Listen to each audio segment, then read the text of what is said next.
Good morning बच्चों। कल हमने पढ़ा था कि हमारे क्षेत्र जो दिए गए हैं वो 3 प्रकार के होते हैं, प्राथमिक, द्वितीयक और तृतीयक। इसके विस्तार से हमने व्याख्या की है और उसको पूरी तरह से हमने जान लिया है। अगला टॉपिक ये है तुम्हारे कि हमारे जो क्षेत्रों में ऐतिहासिक परिवर्तन हुआ। परिवर्तन ये हुआ क्योंकि हमें भलीभांति पता है कि जिन जिन देशों में जो विकास की दर रही है, विकसित जो राष्ट्र रहे हैं, विकसित राष्ट्रों की भी शुरुआत प्राथमिक क्षेत्र से रही है। हमने बताया था कि सबसे अधिक रोजगार देने वाला क्षेत्र प्राथमिक क्षेत्र है, जो सबसे ज्यादा रोजगार उपलब्ध करवाता है। साथ ही हमने ये भी जाना है कि द्वितीयक और तृतीयक जो क्षेत्र हैं वो दोनों मिलकर के आधे लोगों को रोजगार देते हैं। तो कहने का मतलब प्रश्न यही बना था कि प्राथमिक क्षेत्र सबसे अधिक रोजगार देता है। किंतु अब हम ये जानेंगे कि जो क्षेत्रों में ऐतिहासिक परिवर्तन हुआ है, विकसित राष्ट्रों में भी यही देखने को मिला। जो राष्ट्र विकास की ओर विकसित हुए उनमें भी यही है कि प्राकृतिक संसाधनों से मिलने वाले जो कृषि से संसाधन जैसे फसल या कच्चा माल जो भी मिलता है वो सारा का सारा प्राथमिक क्षेत्र से मिला। कहते हैं कि हमारे देश में भी नया परिवर्तन देखने को मिला है कि जिन देशों में जहां जीडीपी है, तो भारत की जीडीपी जो ग्रॉस डोमेस्टिक प्रोडक्ट है वो प्राथमिक क्षेत्र से 15% है।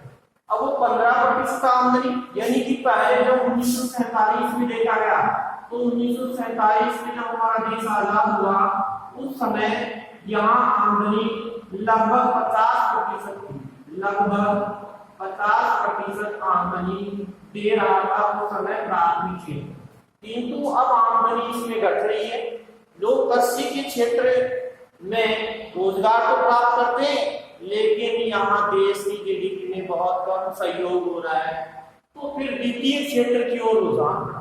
द्वितीय क्षेत्र में लोगों को श्रम मिलने लग गया। लोग अपने श्रम से पूंजी प्राप्त करने लगे, उद्योगों में जाकर के अधिक से अधिक लोगों को रोजगार मिलने लग गया। तो देश 25% आमदनी प्राप्त करने लग गया। फिर बाद में बताया गया है तीसरा था सेवा क्षेत्र, जिसको तृतीय क्षेत्र भी कहते हैं कि पिछले 100 वर्षों में देखा गया है कि इसमें तृतीय क्षेत्र में जहां सेवारत जो लोग हैं, जो सेवाएं प्राप्त करते हैं, नौकरियां प्राप्त करते हैं, वो देश को 60% की आमदनी पहुंचा रहे। तो हमारे देश की जो सेवा क्षेत्र है 60% आमदनी दे रहा है। अब ये बात यह है कि जो विकसित राष्ट्र है उन विकसित राष्ट्रों में तटीय क्षेत्र में सबसे अधिक लोग संलग्न हैं, तभी तो वह विकसित हो चुके हैं। हमारा देश विकासशील है। तो ऐतिहासिक परिवर्तन के रूप में हमें केवल इतना ही वर्णन करना है। अपने बुक में दे रखा है कि प्राथमिक क्षेत्र में पहले रोजगार के अवसर अधिक थे और अधिक कच्चा माल प्राप्त हुआ। फिर कच्चे माल को परिवर्तित किया गया पक्के माल में, तो विनिर्माण प्रणाली शुरुआत, उद्योग खुलने के कारण लोगों को श्रम मिलने लग गया और उन्हें पूंजी प्राप्त होने लगी। तो लोग द्वितीयक में भी काम करने लगे और तृतीय क्षेत्र में जैसी देश को आवश्यकता हुई अधिक से अधिक नौकरियों में उनको पैसा मिलने लग गया, नौकरियां प्राप्त करने लगे।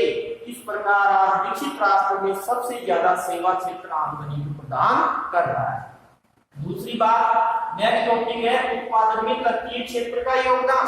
अब देखिए तृतीय क्षेत्र का योगदान, हमने तीनों क्षेत्र पढ़े, आपको इसमें 4 लाइन लिखनी है।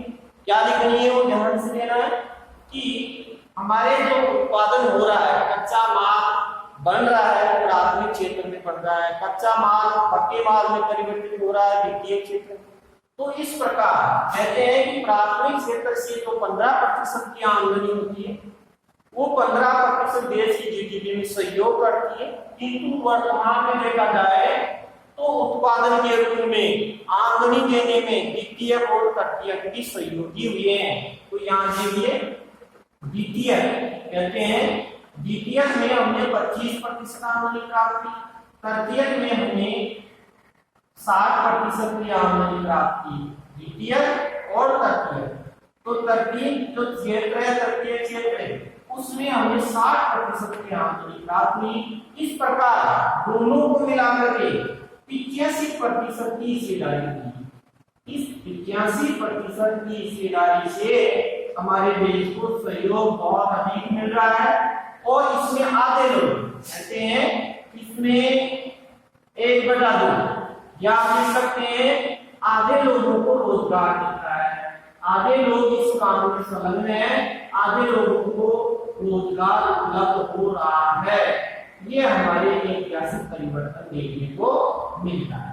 अब आपने इसमें दोनों को मिलाकर के आधे लोग काम में लगे हैं और प्राथमिक में अकेला ही आधे लोगों को रोजगार देता है। तो क्वेश्चन वही बना कि प्राथमिक क्षेत्र सबसे अधिक रोजगार देने वाला क्षेत्र है। तो इसमें आप लाइन लिखिए जो बुक में दिए हैं उनका सार लिखना है हमें कि उत्पादन में तटीय क्षेत्र का योगदान। तो हमें यही बताना है कि प्राथमिक क्षेत्र में देश की हिस्सेदारी कम होती जा रही, द्वितीयक में हिस्सेदारी के द्वारा 25% आमदनी देश को प्राप्त होती है, किंतु इन दोनों में सबसे अधिक तटीय क्षेत्र में अधिक से अधिक राष्ट्र को आमदनी प्राप्त हो रही है और राष्ट्र अधिक से अधिक बेनिफिट तटीय क्षेत्र में प्राप्त कर रहा है और लोगों को नौकरियां मिल रही है, लोगों को सेवाएं मिल रही है, जैसे डॉक्टर, इंजीनियर, आपने पढ़ा सेवाएं 2 प्रकार की होती है, प्रत्यक्ष और अप्रत्यक्ष,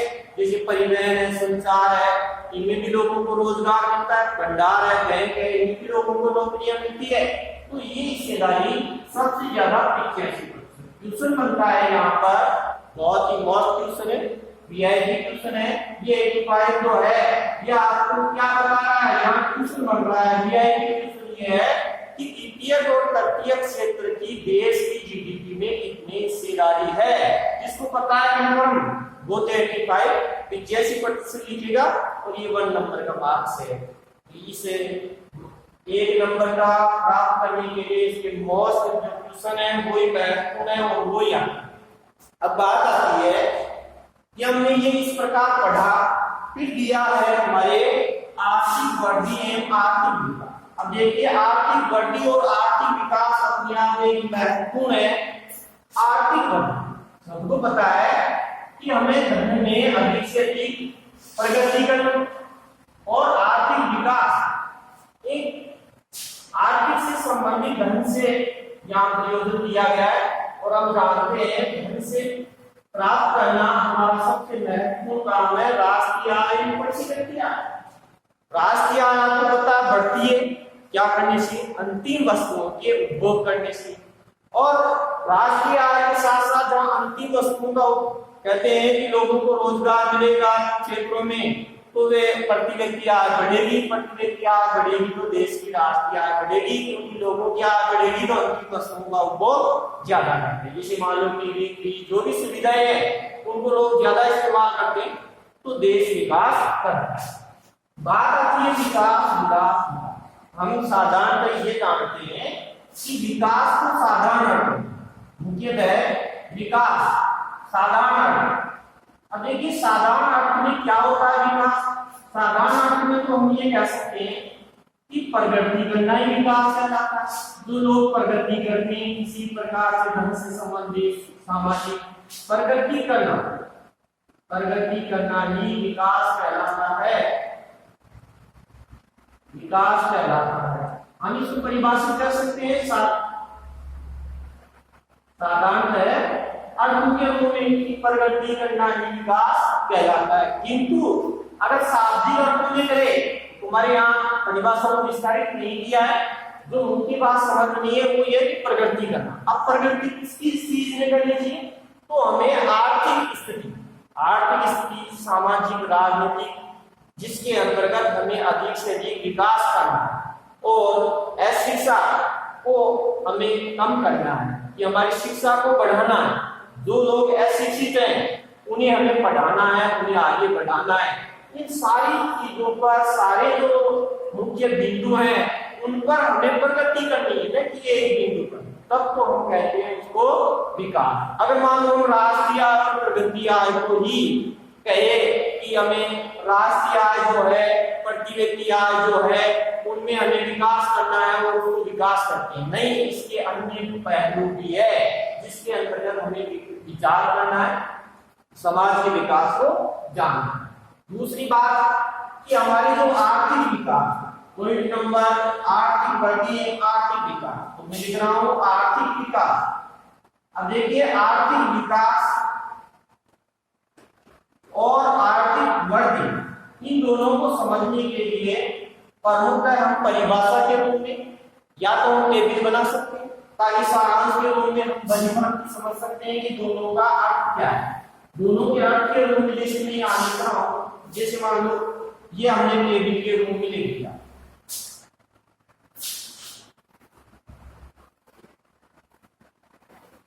मैंने यहां लिख दिया आर्थिक वृद्धि, ताकि दोनों का अर्थ हम समझ सकते हैं। किताब में जिस तारीख बड़ा ले दिया गया और हम सारांश में इसको पूरी तरह से उसको समझ सकते हैं। अब देखिए आर्थिक विकास, हमने विकास की बात कर दी, विकास के बारे में समझा दिया है कि मुख्य क्या होता है। लेकिन विकास हम एक पहलू से पूरे विकास की जांच, किसी के भी आधार की जांच नहीं कर सकते हैं। हमें विकास को जानने के लिए एक से अधिक पहलू या लक्ष्य लेने पड़ते हैं, तब जाकर के हम कह सकते हैं कि हाँ ये विकास कर रहा है। जैसे मान लो किसी व्यक्ति ने शिक्षा में योग्यता हासिल कर लेकिन सामाजिक स्तर में वह पिछड़ा हुआ है, समाज की उसकी कोई वैल्यू नहीं है, समाज में उसको गणना की दृष्टि से देखा जाता है, समाज में इज्जत नहीं है, तो लक्ष्य तो आपने यही देखा धन, उसके पास पैसा है, लेकिन उसके परिवार में लोग अनपढ़ हैं, तो आप कह सकते हो वह विकास नहीं कर सकता। तो एक से अधिक लक्ष्य, जैसे मान लो मुख्य बात आती है एक से अधिक लक्ष्य लेकर के हम जांच कर सकते हैं। तो आप कहने का मतलब एक राष्ट्र से किसी भी विकास की जांच नहीं कर सकते। जैसे मान लो किसी देश की जांच करनी है तो भी हम राष्ट्र से जांच नहीं कर सकते, उसके लिए हमें एक से अधिक लक्ष्य लेने पड़ते हैं। तो यहाँ पर देखिए आर्थिक वृद्धि एवं आर्थिक विकास की जहाँ क्रम संख्या दी गई है, क्रम संख्या के अंतर्गत देखिए क्रम संख्या में हम पहला कर सकते हैं जिसके अंतर्गत दी गई है पॉइंट नंबर 1 में हम किताब में बुक में जो दिया है वो विस्तार से पैराग्राफ में मैं यहाँ पहला दे रखा हूँ परिभाषा। परिभाषा के रूप में हम क्या आकलन कर सकते हैं, इन दोनों में क्या अंतर जान सकते हैं, परिभाषा। इसमें भी पॉइंट नंबर 1 में हम परिभाषा से जानेंगे। परिभाषा, अब देखिए परिभाषा के रूप में हम जानेंगे तो प्रमुखतः ये तो दी गई है राष्ट्रीय आय प्रति व्यक्ति आय में निरंतर वृद्धि को ही आर्थिक वृद्धि कहते हैं। हमने पढ़ लिया राष्ट्रीय आय एवं प्रति व्यक्ति आय, राष्ट्रीय आय एवं प्रति व्यक्ति आय में निरंतर वृद्धि को ही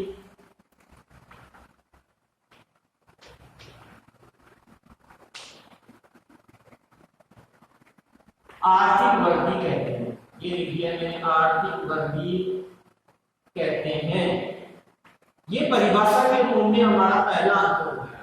लेकिन इसमें क्या है कि हम राष्ट्रीय आय एवं प्रति व्यक्ति आय में निरंतर वृद्धि को हम आर्थिक वृद्धि या आर्थिक विकास नहीं कह सकते। इसके लिए प्रमुख अपने विस्तारित किया गया है कि आर्थिक विकास की प्रक्रिया राष्ट्र के सामाजिक, आर्थिक और राजनीतिक कल्याण को सुनिश्चित करती है। जिसके अंतर्गत देखिए कि देश की जो आर्थिक स्थिति या हम कह सकते हैं इसमें सामाजिक, आर्थिक एवं राजनीतिक स्थिति, राजनीतिक स्थिति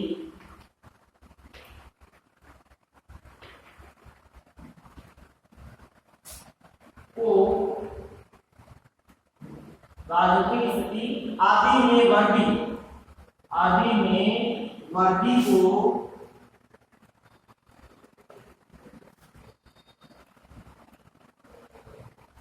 आर्थिक विकास कहते हैं।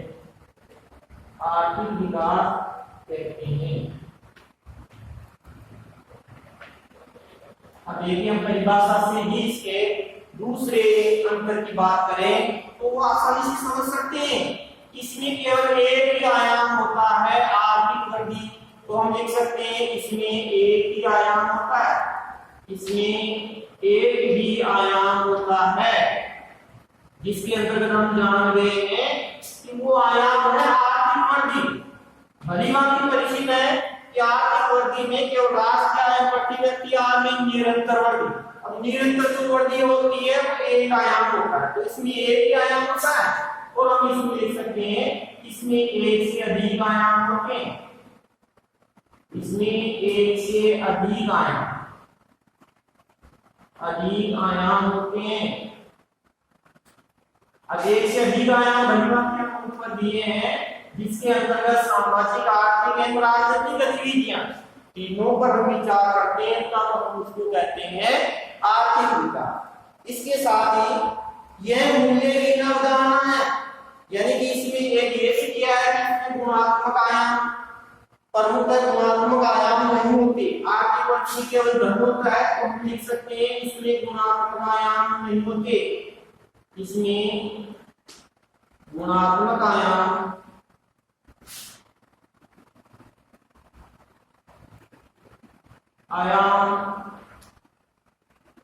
नहीं होती, क्योंकि इसमें धन ही होता है।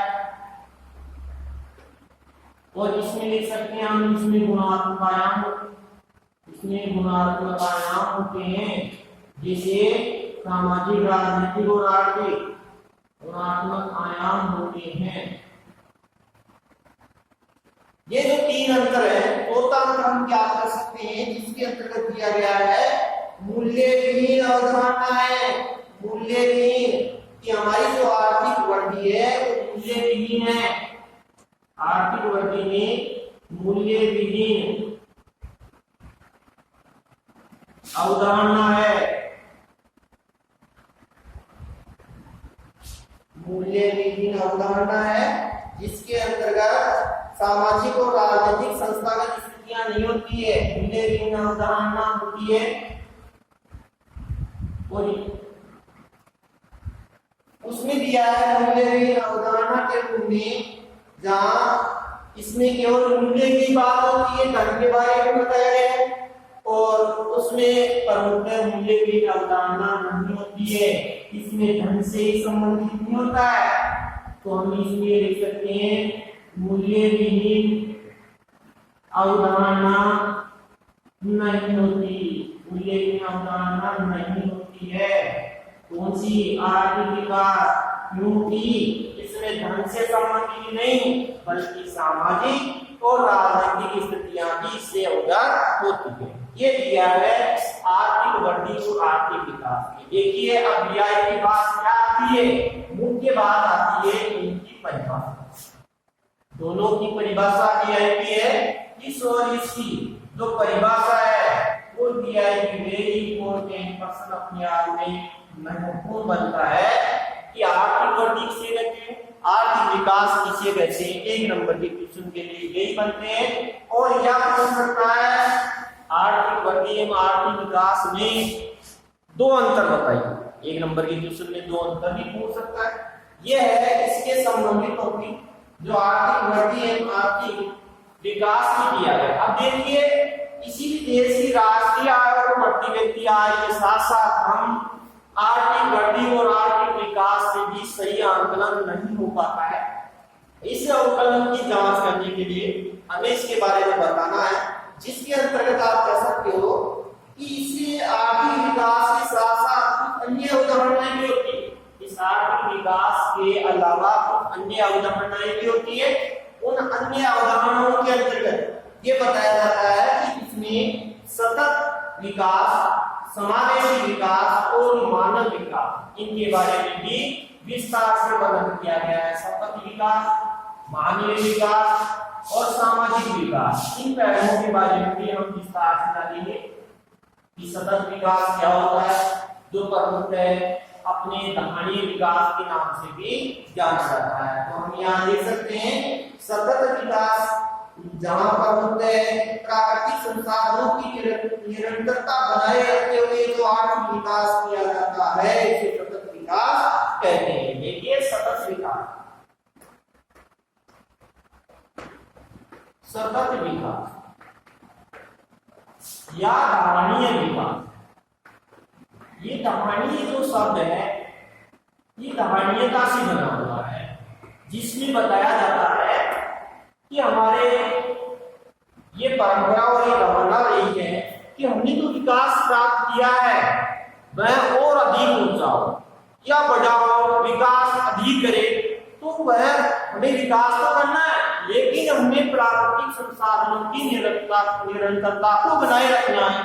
अब प्राकृतिक संसाधन सबको पता है, संसाधनों में प्रमुखतः जहां हम बात करते हैं, जहां प्रमुखतः संसाधन जो दिए गए हैं कि हमारी जो संसाधन है कुछ तो स्वतः नष्ट हो जाते हैं, कुछ परिवर्तित हो जाते हैं और कुछ परिवर्तित नहीं होते, जिसके अंतर्गत हम यहाँ कह सकते हैं कि नवीकरणीय और अनवीकरणीय।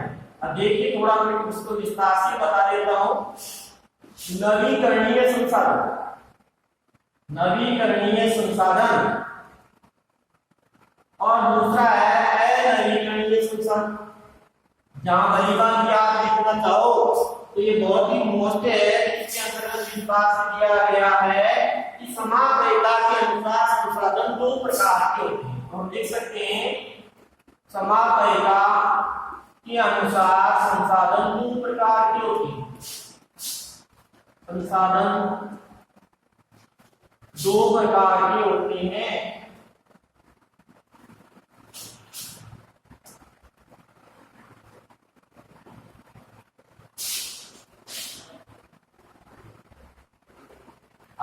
सबको पता है कि समापयिता के अनुसार पहला मैंने टॉपिक बताया नवीकरणीय संसाधन, नवीकरणीय संसाधन, संसाधन।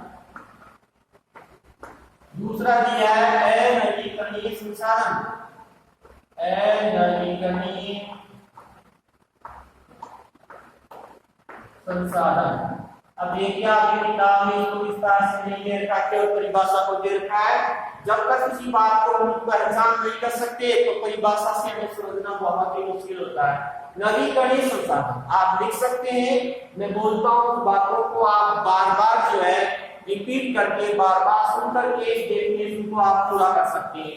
इसमें दिया है वे संसाधन जो एक बार उपयोग में लेने के पश्चात, वे संसाधन जो एक बार उपयोग में लेने के पश्चात पुनः प्राप्त किए जाते हैं उसे नवीकरणीय संसाधन कहते हैं। जैसे मान लो जल, वायु, मृदा, सूर्य का प्रकाश, ये सारे नवीकरणीय संसाधन आप इनको कितना ही उपयोग के लिए वो पूरी तरह से आपको पुनः प्राप्त हो जाते हैं, जिसके अंतर्गत वो नए रूप में परिवर्तित कर सकते हैं। अनवीकरणीय संसाधन इसकी परिभाषा को हम लिखेंगे, उनके उदाहरणों को भी लिखेंगे। तो अनवीकरणीय में हम लिखेंगे वे संसाधन जिनको एक बार उपयोग में लेने के पश्चात पुनः प्राप्त नहीं किया जा सकता उन्हें कहते हैं अनवीकरणीय संसाधन। जैसे मान लो प्रकृति से मिलने वाला प्रमुख लकड़ी, वो कोयला भी हो सकता है, हमारे जितने भी पेट्रोल, डीजल,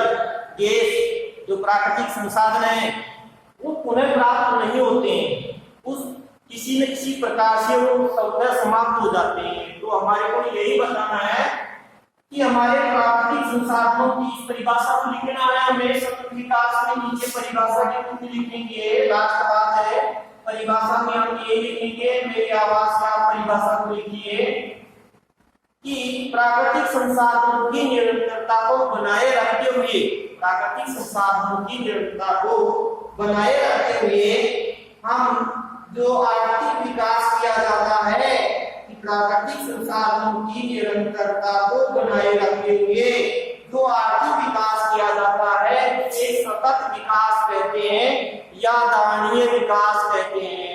तो ये हमारी परिभाषा हो गई है धारणीय विकास की। मुख्य बात होती है कि हमारे या हम धारणीयता को भी हम लिख सकते हैं, मेरा ये शब्द है धारणीयता।